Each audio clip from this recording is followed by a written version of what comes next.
A história da soldagem.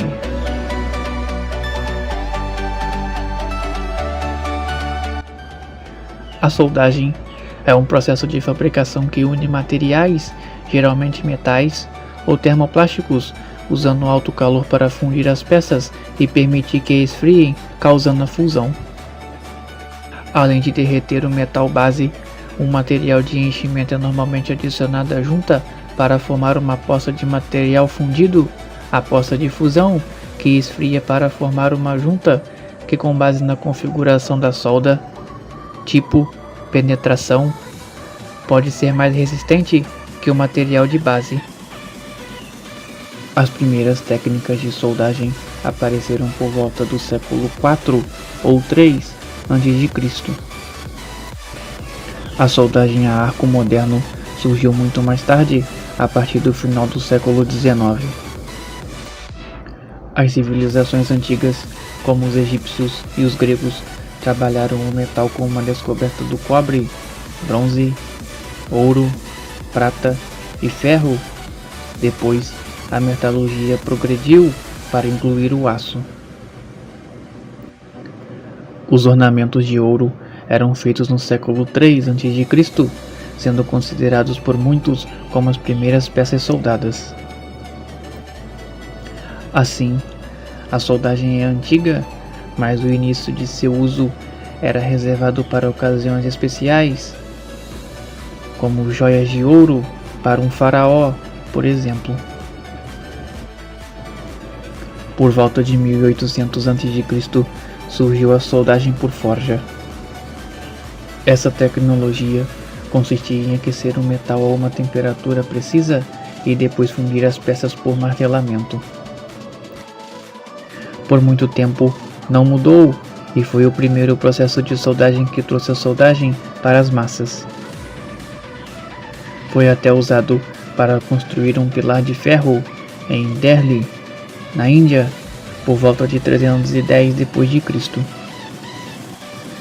A soldagem por forjamento não é a forma mais antiga de soldagem conhecida, mas pela primeira vez, a soldagem pode ser usada para mais do que apenas joias e armas para os ricos. Coisas como arados e outras ferramentas agora poderiam ser feitas para fazendeiros e outros trabalhadores. Nos séculos XV e XVI, a imagem de um ferreiro batendo em um pedaço de metal quente tornou-se icônica. Durante a Revolução Industrial, nos séculos XVII e XVIII, quando surgiram novas ideias, como altos fornos, a soldagem por forjamento finalmente começou a diminuir. Nos primeiros anos do século XIX, dois inventos importantes marcaram o início da soldagem moderna: a descoberta do arco elétrico em 1800 e do acetileno em 1836. Em 1881, Auguste de Meritens, trabalhando no laboratório na França, criou um arco que poderia soldar chumbo usando eletrodo de carbono, grafite, como base em suas descobertas anteriores a Davy, mas não estava quente o suficiente para soldar ferro. Devido a suas limitações, muitos historiadores ignoram esse desenvolvimento como a invenção real da soldagem a arco. Entretanto, é o primeiro soldador a arco a aparecer. Em 1800, Sir Alfred Davy formou o primeiro arco elétrico entre dois eletrodos de carbono. Essa foi a inspiração para todas as formas de soldagem a arco que seguiram nos anos posteriores. O acetileno foi descoberto pelo primo de Sir Davy, Edmund Davy, em 1836, fornecendo uma fonte de calor controlável para soldagem e corte. Mas não era prático até cerca de 1900, quando um maçarico adequado foi desenvolvido. Este foi o início da soldagem e corte com oxicorte, e este processo é popular até hoje. Um dos alunos de Meritens, um russo chamado Nikolai N. Bernardus trabalhava no laboratório francês, recebeu uma patente para soldar placas de chumbo juntas. Ele, junto com um colega russo, Stanislaus Olszewski, obteve uma patente britânica em 1885 e uma patente americana em 1887. Notavelmente, essas patentes detalhavam um suporte de eletrodo antigo, e isso é considerado o nascimento da soldagem a arco de carbono. Esta é a primeira máquina a aparecer projetada para usar um arco para unir duas peças de metal, neste caso, chumbo. O inventor russo Nikolai Gavrilovich Slavyanov introduziu a soldagem a arco com eletrodos de metal consumíveis em 1888. Esta foi a segunda forma de soldagem a arco inventada, mas também foi a primeira introdução da soldagem com bastão. Com a introdução de revestimentos no eletrodo de metal nos últimos anos para fornecer proteção para o metal fundido, a invenção de Slavyanov levou a soldagem a arco de metal blindado SMAW. Novamente, Slavyanov não via sua técnica como um processo de soldagem. Em vez disso, ele a chamava de fundição elétrica de metais e imaginava seu uso no forjamento de metal em um molde. Mais tarde, em 1890, C.L. Coffin recebeu uma patente nos Estados Unidos para seu método de soldagem a arco que utilizava um eletrodo de metal semelhante à técnica de fundição de Slavyanov. Curiosamente, Slavyanov e Coffin desconheciam o trabalho um do outro. Elihu Thomson inventou a soldagem por resistência em algum momento durante 1876.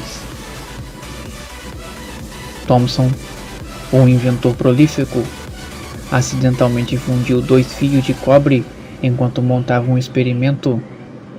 Thomson recebeu quase 700 patentes. Ele fez uma anotação e depois decidiu tentar soldar metal à vontade com o que havia encontrado. Em 1886, ele patenteou com sucesso sua nova técnica de soldagem por resistência. Mesmo com todas as invenções de Thomson e outros, a soldagem elétrica moderna não decolou até que a eletricidade estivesse amplamente disponível no início do século XX. Antes do acesso fácil à corrente CA, os soldadores elétricos funcionavam com baterias grandes que limitavam seu uso. Mas Thomson não apenas inventou a soldagem por resistência, como também desempenhou um papel fundamental para tornar possível o uso generalizado de eletricidade. Em 1880, Thomson, juntamente com seu colega professor de ciências Edwin Houston, estabeleceu a Thomson-Houston para vender sistemas de lâmpadas de arco. Eles tiveram sucesso e rapidamente se diversificaram em outros mercados elétricos. Em 1890, a Thomson-Houston e a empresa de Thomas Edison, a Edison General, eram duas das 3 maiores empresas da indústria de iluminação americana. A Westinghouse Electric Company era a terceira. Em 1892, o financista J.P. Morgan planejou uma fusão entre a Edison General e a Thomas Houston. A empresa resultante foi nomeada General Electric. A General Electric e a Westinghouse então descobriram como usar a corrente alternada AC e espalhar energia elétrica para as massas.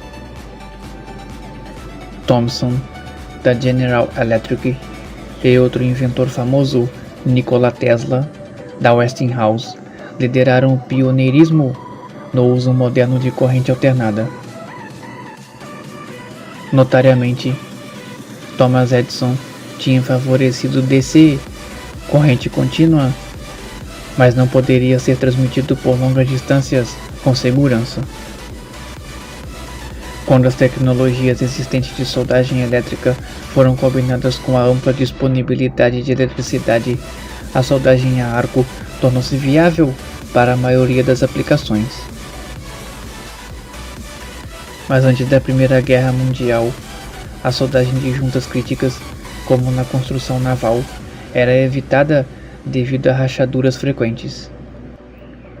No entanto, a necessidade de soldas rápidas a de nível militar durante a Primeira Guerra Mundial e Segunda Guerra Mundial levou a um desenvolvimento significativo, resultando em avanços consideráveis na soldagem a arco.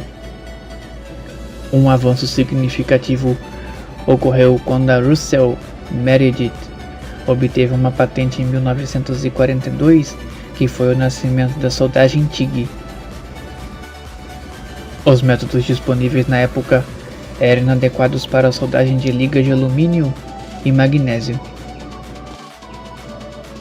Assim, Russell inventou um processo de soldagem a arco que usava um eletrodo de tungstênio não consumível e um gás de proteção inerte, argônio ou hélio, para proteger a solda quente e o eletrodo. Ele chamou de sistema Haley-Arc, mas acabou se tornando conhecido como soldagem de arco de gás tungstênio, GTAW, ou soldagem a gás inerte de tungstênio, TIG. A soldagem TIG foi um grande sucesso e deu à indústria americana a capacidade de construir navios, aviões e outros itens importantes mais rapidamente do que se imaginava. O presidente Theodore Roosevelt até se gabou do processo em uma carta a Winston Churchill. A soldagem MiG foi inventada em 1948. O trabalho que levou esse avanço foi conduzido por H.E. Kennedy, do Battle Memorial Institute, e H.M. Hobart e P.K. Devers, da Air Reduction Company. Este novo processo tornou-se disponível comercialmente e foi referido como soldagem a arco de metal a gás, GMAW, ou soldagem a gás inerte, MiG. O eletrodo de tungstênio no processo TIG foi substituído por um fio de eletrodo de menor diâmetro alimentado continuamente e usou uma fonte de energia de tensão constante. Além disso, a solda quente foi protegida por um gás de proteção.